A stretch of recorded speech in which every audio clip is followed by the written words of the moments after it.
1 in the morning. Seattle glittered 12 stories below the Caldwell estate, a quiet grid of headlights and rain. Inside the master suite, Ethan lay flat on his back, eyes fixed on a ceiling he had memorized across 1,825 nights. His chest tightened the way it always did at this hour. Down the hall, his 6-year-old son slept under a blue nightlight. Across the city, his empire ran as smoothly as a freshly wound Swiss watch. Yet the most powerful man in Seattle could not close his eyes. Therapists, prescriptions, a sleep specialist at $500 an hour, meditation tapes that promised oceans and gave him static. Nothing reached him. Then she walked through his front door, 24 scuffed flats, apologizing to the rug as she crossed the threshold. She did not bring pills. She did not bring silence. She brought something far more dangerous than either. 5 years before that ceiling became his enemy, Ethan Caldwell had been the kind of man who fell asleep before his head touched the pillow. He was 29 then, newly the youngest CEO in Caldwell Holdings' 80-year history, and he had a wife named Claire who used to laugh at the way he snored through thunderstorms. They had a 1-year-old son named Liam, a brownstone on Queen Anne Hill, and a calendar so full of small joys that Ethan sometimes forgot to feel grateful for them. Then came the Tuesday in October. Claire called him at 6:43 in the evening. He was in a board meeting on the 42nd floor, arguing about a Portland acquisition, and he silenced his phone without looking at the screen. She called twice more. He felt the buzz ignored it and told himself he would call back the moment the meeting broke. The meeting broke at 7:21. He stepped into the hallway, dialed her, and listened to a voicemail that no longer belonged to anyone. The officer on the other end of the line said the words he would carry like a second, spine-wet road-blind curve semi-truck instant. He did not remember driving to the hospital. He remembered the smell of the corridor, the way Liam had been sleeping in a stranger's arms, and the way his own hands had refused to shake, even when he had begged them to. That was the night his sleep died. Insomnia, the doctors called it. Trauma response, said one. Survivor's guilt with circadian disruption, said another, charging him $500 an hour for the privilege. They tried to hand him names for it, but Ethan understood the truth more clearly than any of them. It was not a disorder. It was a sentence. Every night at 1 in the morning, the same hour Claire had been pronounced, his eyes opened on their own, and the ceiling above his bed asked him a question he could not answer.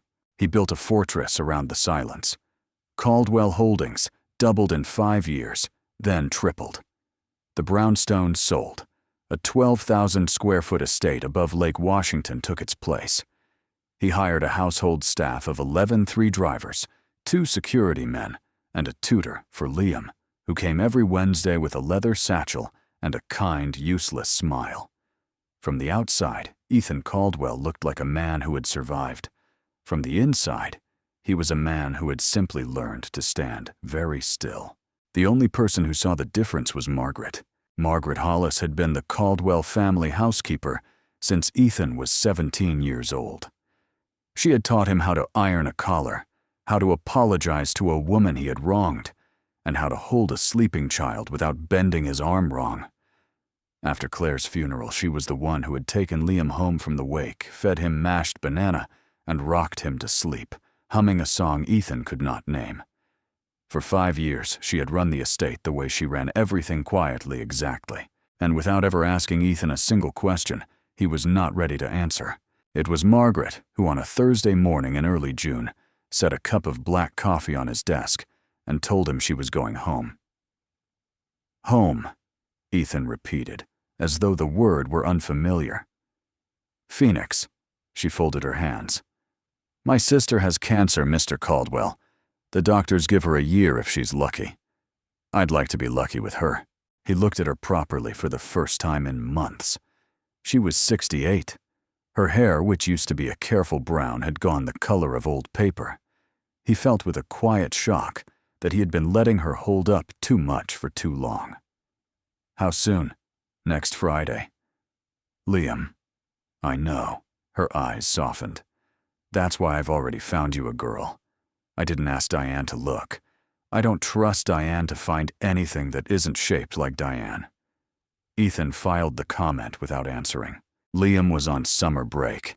The tutor would not return until September. The cook left at 6. The drivers belonged to Ethan, not to a 6-year-old boy who still woke up some nights asking where his mother was. Without Margaret, the entire careful architecture of Liam's days collapsed inside Ethan's chest like a folding chair. Her name is Nora Ellis, Margaret continued. She just finished her degree in early childhood education. She's looking for live-in work. Her mother is sick. The bills are why she's looking. I think you should meet her. Margaret, I don't have time to. Tomorrow at 10. She was already gathering the empty cup. I told her you would. Nora Ellis arrived at 9:53, which meant she had been standing on the doorstep for at least 4 minutes before she rang the bell. Ethan watched her on the security monitor while he finished a call. She wore a thrift store coat, one size too big flats that had been resoled at least once, and a canvas tote that said, "Go Wales" on the side in faded blue. She kept tucking the same piece of hair behind her left ear and then setting it free again, as though she could not decide whether she was a tidy person or not. When the housekeeper showed her into the drawing room, the first thing Nora did was step on the edge of an Aubusson rug that had cost more than her tuition. The second thing she did was apologize to it. The third thing she did was notice Liam, who had drifted in behind a sofa to watch the stranger and crouched down without looking at Ethan at all. "Hi," she said to the boy. "Are those dinosaurs on your socks? Or am I seeing things?" Liam, who had not spoken to a stranger in 6 months without being prompted, lifted one foot and showed her a stegosaurus. "Oh, that's a good one," Nora said. "I respect a person who commits to plates on the back. Triceratops fans always think they're better, but they have no spine." Liam laughed.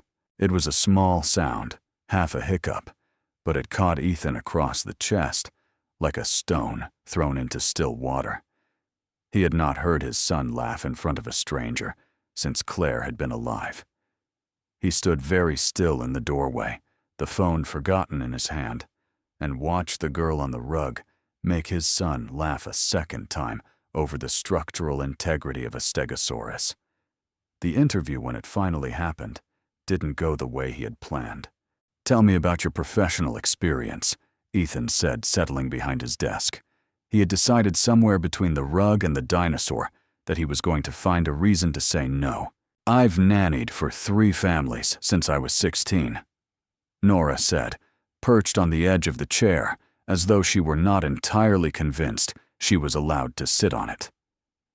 "2 were referrals. I can give you their numbers. The third let me go because I gave their daughter peanut butter without checking the file, which was completely my fault, and I've never done it again. I also worked at a daycare in Greenwood for 2 years while I finished my degree. Why do you want this position?" "My mother has stage 3 lymphoma," she said simply. "The chemo isn't covered. I make $18 an hour at the daycare. You're offering live-in with a salary that means I can pay her rent and her bills and still send her something. So I want this position because I'm desperate, Mr. Caldwell. I'm not going to lie about that. But I'm also good at it, which is why you should care." He looked at her for a long moment. He had been prepared for charm. He had not been prepared for the flat, plain weight of someone telling him the truth. "I have rules," he said finally. "Okay, you will care for Liam. That is the entirety of your job. You will not enter the East Wing. You will not speak to the press, my staff, or my associates about anything that occurs in this house. You will not ask about my personal life. You will not cross the line between employee and family. Are we clear? Crystal?" "Good. You start Monday." Her eyes widened. Don't make me regret it before you've started." She went home that afternoon to a studio in Beacon Hill and packed 2 suitcases. She moved in on Sunday evening. By Monday, at 3 in the afternoon, She had crossed the first of his rules. Without realizing it, she had wandered into the East Wing, looking for a bathroom, and stopped open-mouthed in front of a wedding photograph of Claire that Ethan had not been able to bring himself to take down. By 6, she had crossed the second. She had asked one of the kitchen staff what Mr. Caldwell liked for dinner because Liam had said his father never ate the same thing twice. By 8, she had crossed the third. She was sitting on the floor of Liam's bedroom, building a pillow fort with the boy. And when Ethan came home and stood in the doorway with his briefcase still in his hand, she looked up at him and said with the warmth of a person who had not yet learned to be afraid of him, "Welcome home." Ethan did not correct her. He went to his study, closed the door, and sat in the dark for a long time without turning on the lamp. That night at 1 in the morning, his eyes opened on schedule. The ceiling waited. But somewhere down the hall in the wing he had once shared with his wife, a stranger was sleeping in the room he had given her. And for the first time in 5 years, Ethan Caldwell was aware of another adult, breathing under his roof. Not staff, not security, but a person. It did not help him sleep. Not yet. But he noticed. The first month was a war fought in small ceasefires. Ethan ran his household the way he ran his board meetings, by the schedule taped to the inside of his head. Liam ate at 6. Liam read for 30 minutes before bath. Liam was in bed by 8:30. Lights out at 9. The structure was not for the boy, though Ethan had told himself for years that it was. The structure was a railing he held onto with both hands. Nora did not believe in railings. She believed in tiger drawings on the kitchen island at 7 in the morning. She believed in eating dinosaur-shaped chicken nuggets with the fingers because forks were a colonial conspiracy. She believed in singing a goodbye song to the bathwater. By the end of week 1, Liam had a vocabulary that included petrichor, marsupial, and the phrase, respectfully decline, all of which he deployed against Ethan at dinner with surgical precision. "He's 6, Ethan said one evening after Nora had carried Liam to bed. "He's 6.5, Nora corrected, drying a wine glass that had not been used. "You'll want to start counting halves now. They take it personally. You let him stay up. He fell asleep on the rug at 8:47. I waited 11 minutes, then carried him. Bedtime is 8:30, Mr. Caldwell." She set the glass down with the same careful gentleness she used on his son. "Your bedtime works for a 40-year-old man with a Bloomberg subscription. It is not designed for a small mammal who built a fort today." He should have fired her. He had in fact drafted 3 different dismissal emails in his head. None of them survived the moment Liam, half asleep against Nora's shoulder, murmured, "Love you," without specifying which of them he meant. What was worse was the jealousy. He felt it for the first time on a Wednesday in mid-July when he came home early and heard Liam's laughter coming from the kitchen. A real laugh, the kind Claire used to provoke a sound Ethan had not produced in his own son for 5 years, no matter how many trips to the aquarium he scheduled. Nora was teaching the boy to crack eggs into a glass bowl, and Liam was telling her with grave authority that the yellow part was called the king. Ethan stood in the doorway and felt something close to grief. He went upstairs without saying hello. The staff noticed. The kitchen began saving the better cuts of beef for the nights Nora ate at the family table, because Liam refused to eat without her. The drivers, who had a private group text in which they mocked everyone, began calling her Miss Nora, with a tone that bordered on respect. Margaret Hollis called once a week from Phoenix and asked in a voice Ethan could not read how the girl was settling in. She also asked twice whether Dianne was still helping. He had not understood the air quotes either time, and he had not asked. Only one person in the house did not adjust. Dianne Merrow had been Ethan's personal assistant for 7 years. She was 36, divorced, and had been quietly in love with him for at least 6 of those years, a love that survived on small calibrations. Ties chosen on travel days, takeout remembered before he asked, birthdays of her own, forgiven without being noticed. She had spent 5 years watching Ethan refuse to grieve, and she had built a private theology around the idea that one day, when he was finally ready, he would turn around and see her standing where she had always been.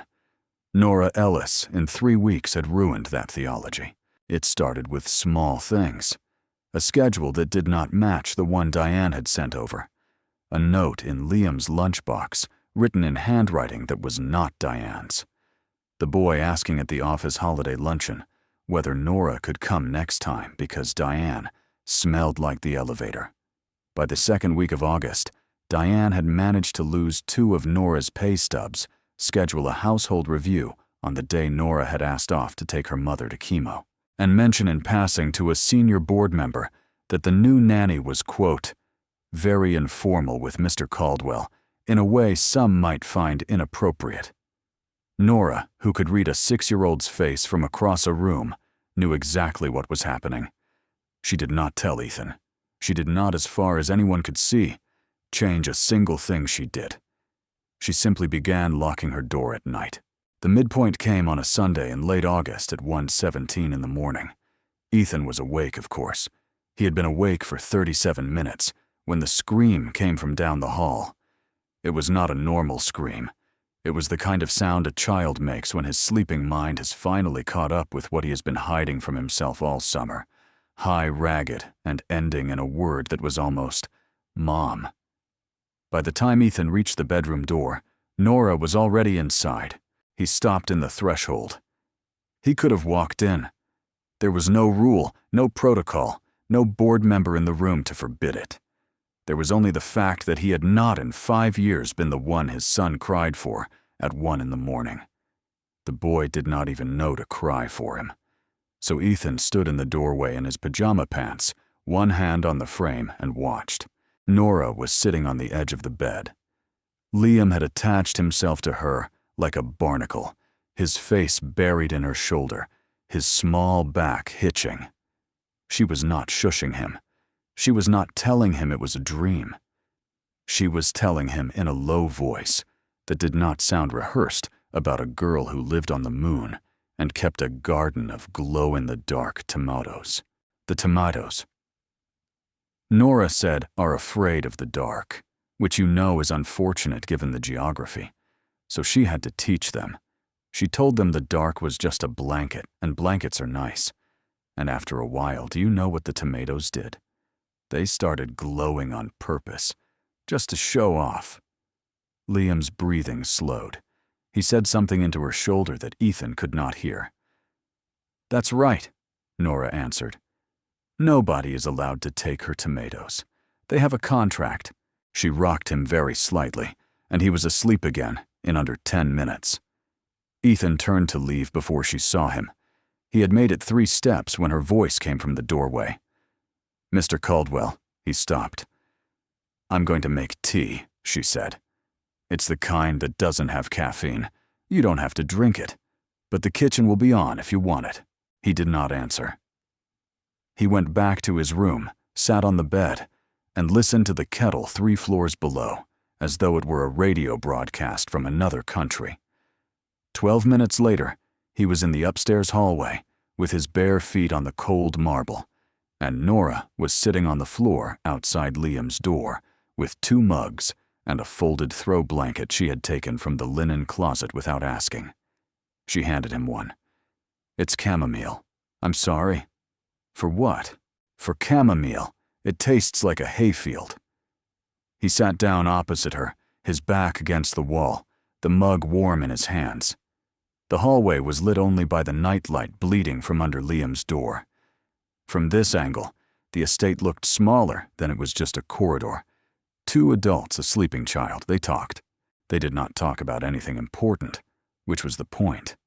She told him about her mother, who had been a 3rd-grade teacher for 31 years, and now spent every Tuesday and Friday hooked to an IV that turned her tongue metallic. She told him about her father, who had not been around long enough for her to hate properly. He told her, and he did not know why, that Liam had been allergic to peanuts until he was 4, that Claire had refused to let him fly anywhere where the airline served them, that he had not flown commercial since. She did not ask why he had told her that. She just nodded and drank her hayfield. At 3:11 in the morning, she fell asleep against the wall, her cheek on her own shoulder, the empty mug slipping in her fingers. Ethan caught it before it hit the floor. He looked at her for a long time. He did not feel desire. He felt in a place beneath his ribs that had been locked since October, a small, dangerous easing, as though a door he had not known was a door had unlatched itself by half an inch. He took the throw blanket from beside her and laid it over her shoulders. He went back to his room, lay down, and closed his eyes. He did not sleep. Not all the way. But the ceiling, for the first time in 5 years, did not ask him anything. After that night, he began finding reasons to stand in the upstairs hallway after Liam had gone to bed. He told himself he was checking the lock on the back door. He told himself he was reviewing tomorrow's schedule on his phone. He told himself every night that he was not waiting. She always came out eventually with 2 mugs. 3 more times in the next 2 weeks she fell asleep against the wall before her tea had cooled. And 3 more times he laid the same throw blanket across her shoulders without waking her. The hallway had quietly become a room, neither of them named.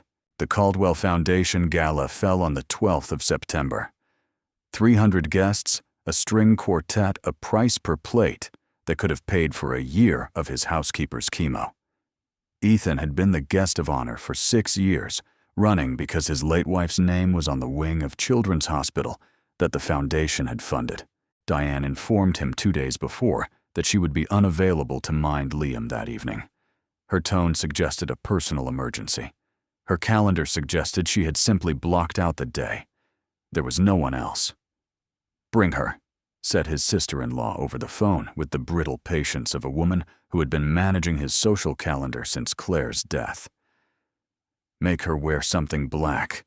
Tell people she's the nanny. Nobody will ask twice." People asked twice. Nora wore a black dress she had bought that afternoon from a boutique that had clearly intimidated her. Her hair was up. She kept reaching for it, as though to make sure it was still attached. She held her champagne flute with the careful awkwardness of someone who had been told recently that you do not hold the bowl. She mispronounced amuse-bouche and called the foie gras the brown stuff to a man whose grandfather had founded the museum. Ethan, who had not laughed in public in years, laughed twice before the salad course. Vivian Harper saw both. She was 31, the only daughter of Senator Harper, and the woman the Caldwell board and Ethan's late wife's mother had unanimously decided he was going to marry, whether he liked it or not. She had a doctorate in art history, a charity of her own, and the kind of poise that had cost $40,000 in finishing schools to install. She was not unkind. She was simply certain. She caught his elbow between the 3rd and 4th courses, walked him to the terrace, and lit a cigarette she would not actually smoke. "Ethan, Vivienne, she's your housekeeper. She's Liam's nanny. That is a category, not a defense." Vivienne let the cigarette burn down between her fingers. "I have been very patient with you. The board has been very patient with you. But the optics tonight are Ethan.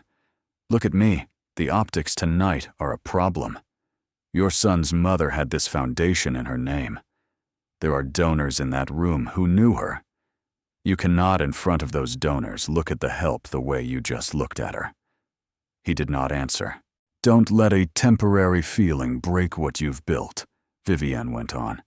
"Pay her well. Send her on. Find her a position somewhere quieter." He still did not answer. He did not, because 6 feet to the left of the terrace door, Nora was standing in the shadow of a planted ficus with 2 glasses of water she had been bringing him, and her face had gone the color of the marble beneath her feet. She set the glasses down on a sideboard. She did not come to the terrace. She walked very calmly back through the ballroom, past the quartet, past the man who had asked her about the foie gras, and out the service door. Ethan did not see her leave. He found out the next morning that she had taken a cab home and put Liam to bed before he got back. She did not mention the terrace. She did not need to. Dianne had been waiting for a moment, and the night of the gala had given her one. She had not been at the gala. She had, however, been in the hallway 4 nights earlier, on the pretext of dropping off a contract, when she had seen Ethan settling a throw blanket over the shoulders of a sleeping Nora Ellis at 3:24 in the morning. She had taken the photograph from the dim end of the corridor. It was grainy. It was angled. It was, by any honest accounting, a photograph of a man covering a tired employee with a blanket. It was also with the right caption, anything you wanted it to be. She sent it on a Tuesday morning from a burner email to 2 outlets and 1 member of the Caldwell board. By 11:36, the headline was on a tabloid site, "Widowed CEO's Late-Night Meetings with Young Nanny." By noon, it had been picked up by a finance blog that pretended not to traffic in such things. By 2 in the afternoon, Ethan was in the conference room of his own building, watching the chairman of his board slide a printed copy of the photograph across the polished table. "This isn't what you think," Ethan said. Ethan. Walter Briggs, the chairman, was a man who had known Claire's father for 40 years, and who considered Ethan in a way neither of them ever discussed a son. "It does not matter what I think. It matters what the donors think. It matters what your wife's family thinks. Margaret Whitfield called me at 6 o'clock this morning. She wants the girl out of the house by Friday. Margaret Whitfield doesn't make my decisions. She makes the decisions of the foundation that bears her daughter's name. Do you understand what I am saying to you?" He understood. Vivienne called at 3 in the afternoon. Her voice was kind. "I told you," she said.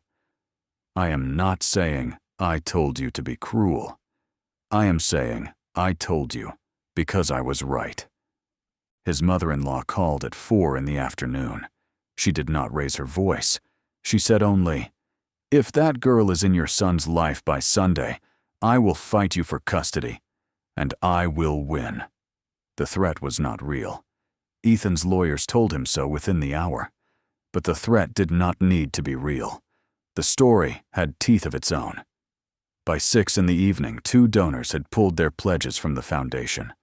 By 7 in the evening, a senior partner of Caldwell Holdings' largest investor had requested a private meeting to discuss leadership stability. Ethan sat in his office at 8 in the evening with a single page in front of him.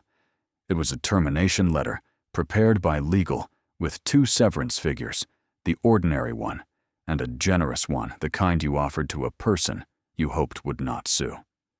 He had instructed them an hour earlier to use the generous figure. He drove home just after 9 that night.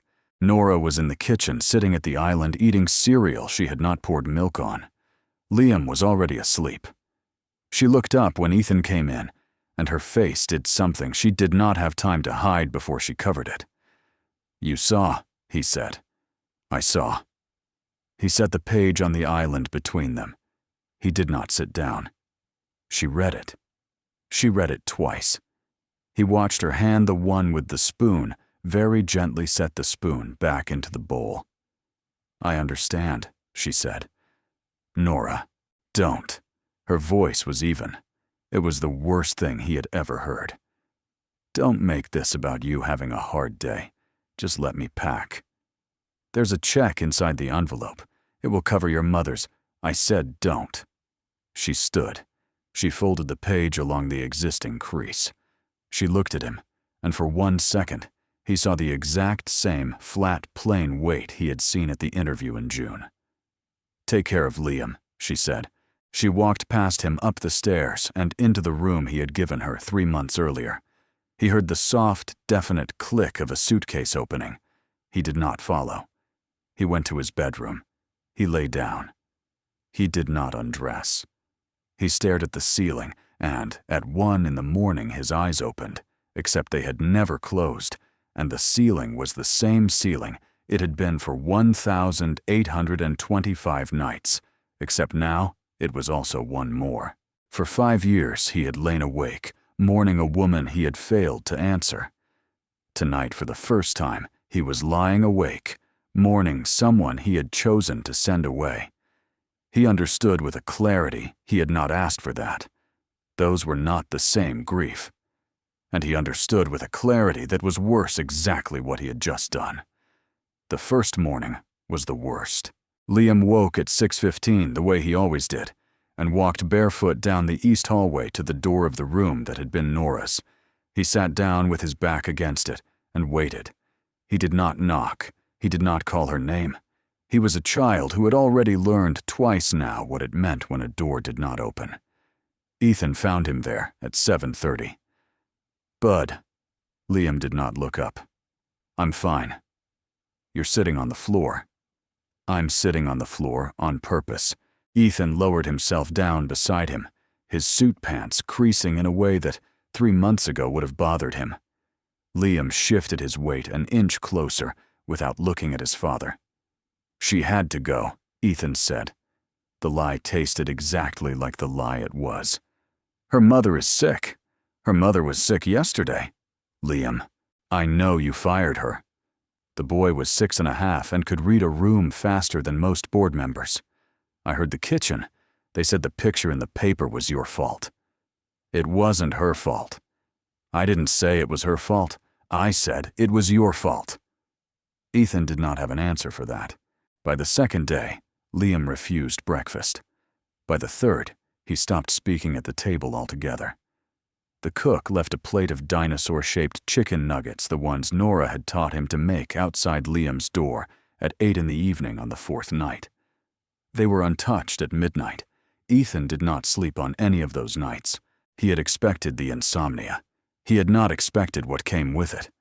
The ceiling, which had been the same ceiling for 5 years, had changed its question. It was no longer asking him about Claire.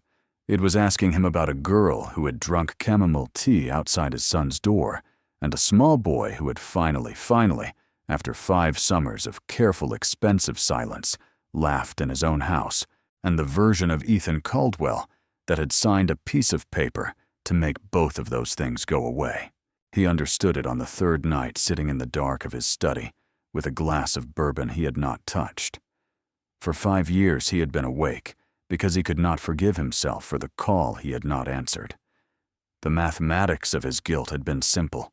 1 phone, 1 missed call, 1 wife. He had been carrying it alone like a man holding a beam over his own head, and he had assumed that the only way to set it down would be to be forgiven by someone who could no longer speak.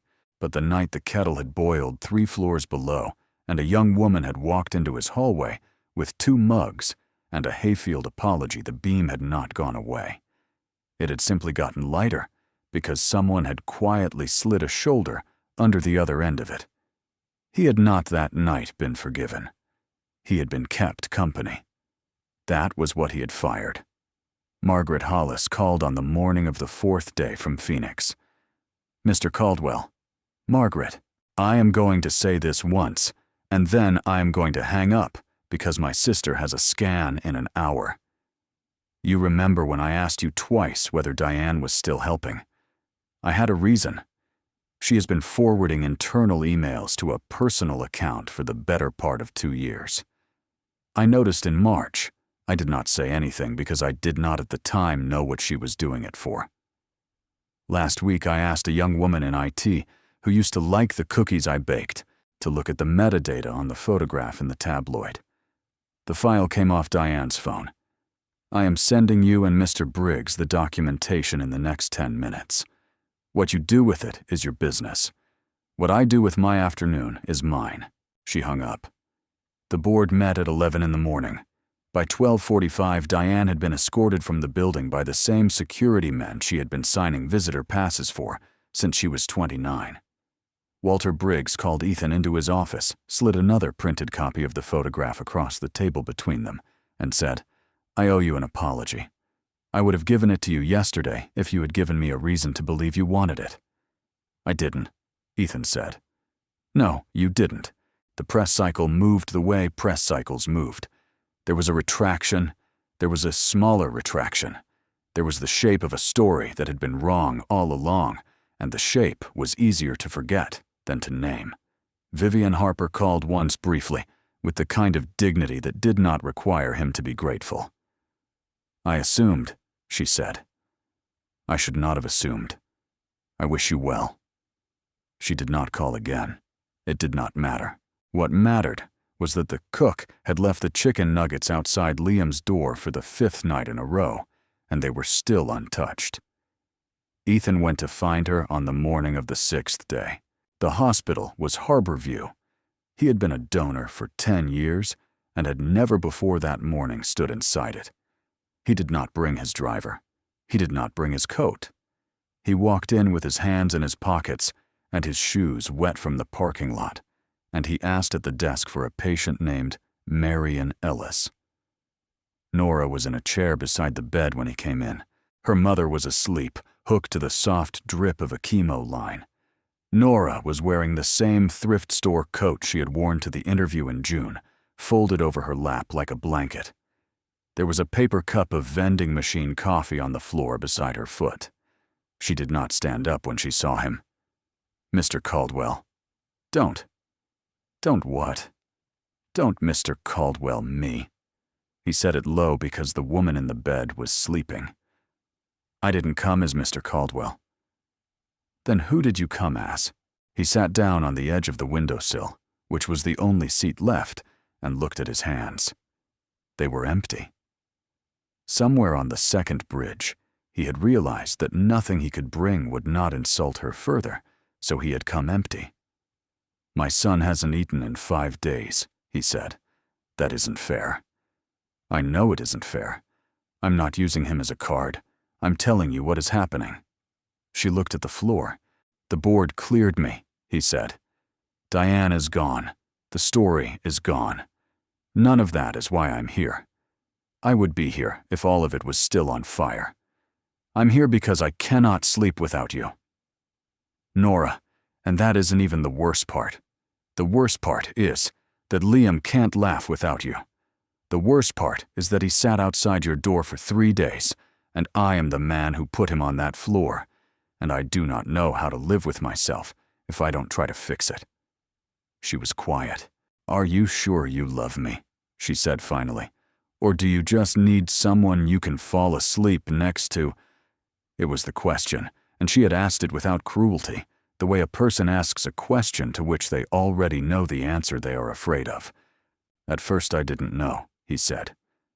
"I thought I needed the tea. I thought I needed the hallway. The night I signed that paper, I lay in my bed, and the ceiling was empty, in a way it had not been since Claire died.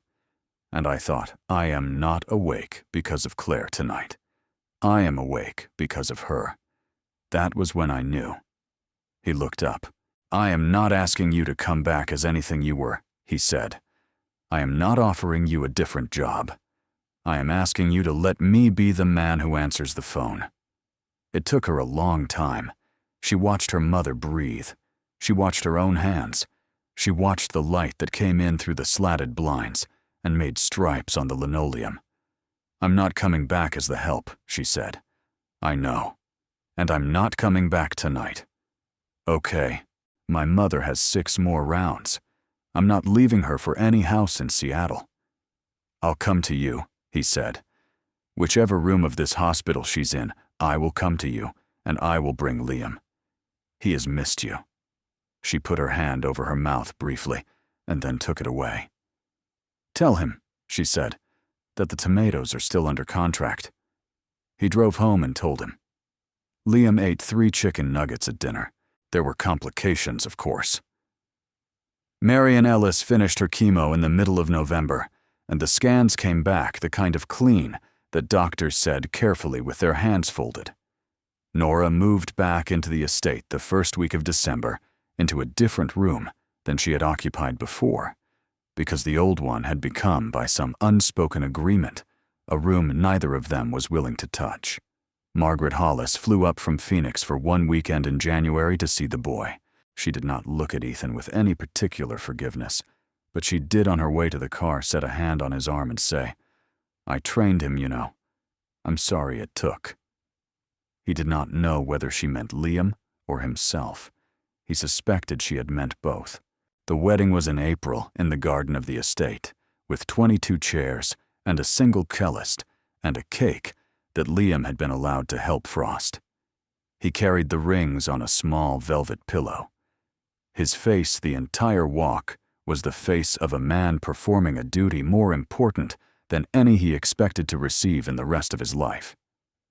Margaret video called from a hospice room in Phoenix, where her sister, against the doctor's generous estimate, was still alive. Nora wore a dress she had bought herself off a rack and refused to tell Ethan how much it had cost because she said the privilege of a working woman was that her husband didn't get to know her budget. The estate was not silent that summer. Liam ran. He ran in the halls he had not run in for 5 years, and twice he knocked over things that cost more than the wedding had. And Ethan, who had once arranged the world to keep things from breaking, found that he did not mind. Nora told stories at the dinner table. The kitchen learned to cook for 4, then 5, then sometimes 6. The drivers retired their private group text without ever discussing why. And Ethan slept, not because of medication, not because of exhaustion, not because the ceiling had stopped being a ceiling. He slept because lying beside him in the dark of the master suite was a woman who had once handed him a hayfield in a chamomile mug and taught him, without ever saying it, in words the thing that 5 years and several $1 million had failed to teach. Forgiving himself was not abandoning Claire, it was simply agreeing to keep going. For the boy down the hall, who needed a father who slept. For the woman beside him, who had not asked him to stop being broken, only to stop being broken alone. And at long last, for the version of himself, who had once before, a Tuesday in October, fallen asleep in the middle of a thunderstorm and known without thinking about it that the morning would come. It did. Every morning after that, it did.